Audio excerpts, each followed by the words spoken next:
Good morning. Welcome to Worship Connections. So glad that you're here with us today. This story continues from last week's story. Last week we learned about Paul. As Paul was traveling down the road to Damascus, he saw the light. He heard the voice of Jesus, and his eyes were opened to the love that God has for everyone. Paul came so close to God, and God came so close to Paul that Paul knew what he was supposed to do. Paul was going to travel everywhere and tell every person he met about how the light of Jesus changed his life.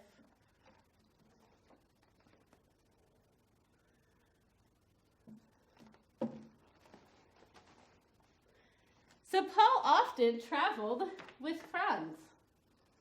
And one time he was traveling with his friend Silas. And they decided to go to a Roman city.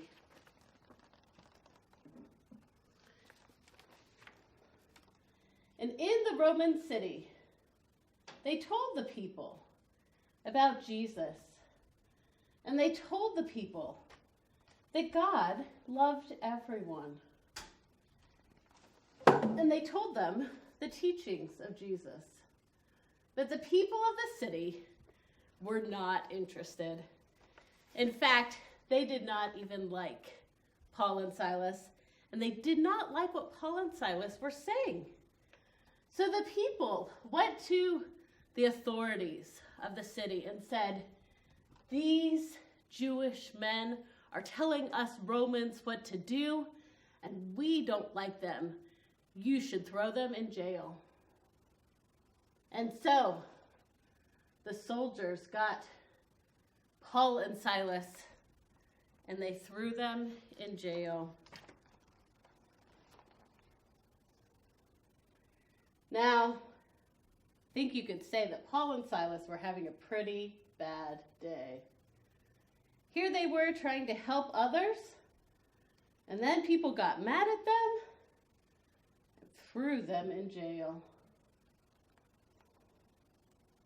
As it became nighttime, I wonder how Paul and Silas were feeling. I wonder if they started to argue with each other. "It's your fault we're in here." I wonder if their hearts were heavy and they felt all alone and sad. I know that there have been times that I felt that way.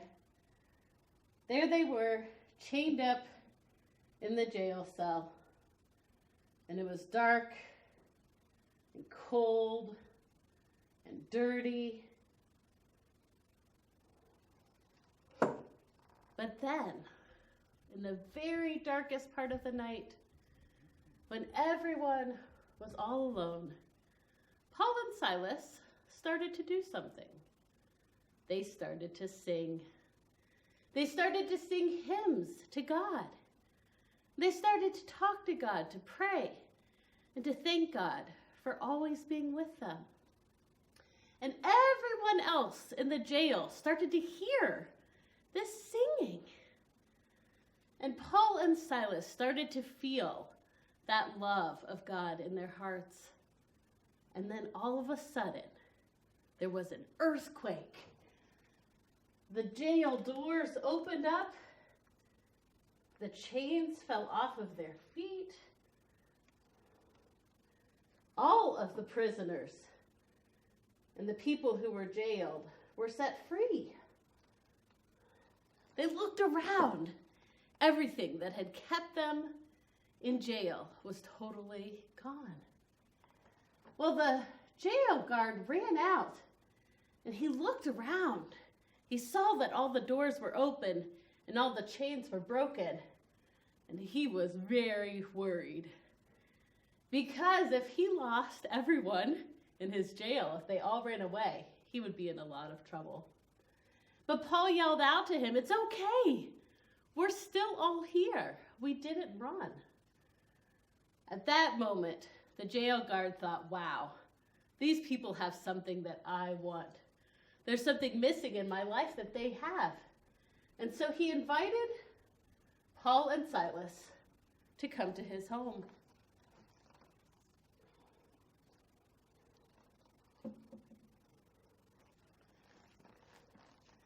So there, Paul and Silas met the jailer's family, and they told them the good news of Jesus.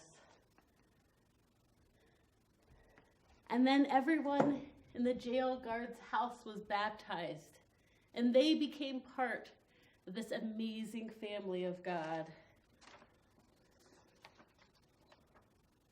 The next morning, the authorities said Paul and Silas could go, and they left the jail, and they went to go visit some friends. I wonder if we can be brave like Paul and Silas. Have you ever felt like them when you feel all alone? I've felt that way sometimes, like nobody likes me, and I'm all alone, and I feel really sad. And that's why it's important to have those hymns, to have those prayers, because in those dark times, God is still with you. Just like Paul and Silas, you can sing and pray to God. Let's pray together now.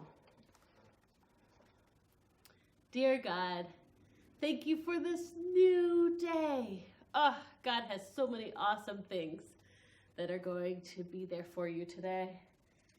I am excited to listen and to learn and to share. Help me to remember to always love other people. And all God's children said, Amen.